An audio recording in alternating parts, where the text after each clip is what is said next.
Mais je veux dire ceci, c'est une idée tout à fait extravagante de penser qu'un assistant parlementaire d'un homme politique comme moi, président d'un parti et candidat à une élection présidentielle, n'a aucun engagement politique et ne sait pas ce qu'il fait, ni comment. Le travail d'un parlementaire est un et indivisible.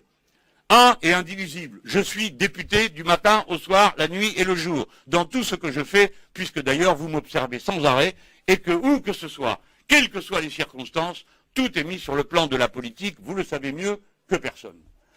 Et ceci vous expliquera un point de détail qui a échappé aux incultes.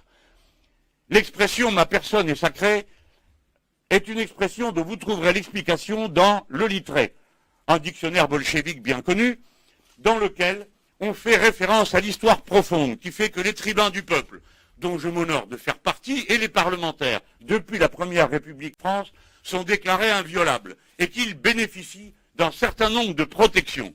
Que ces protections font qu'ils ne sont pas sur tous les plans, sur le même plan que tous les citoyens en effet. Et vous autres journalistes, vous le savez mieux que personne, puisque vous disposez aussi de protections légales qui protègent vos sources, vos personnes, au point qu'une des perquisitions mercredi matin a failli être séance tenante, annulée et interrompue parce que une de mes collaboratrices vit avec quelqu'un qui a à voir avec la presse.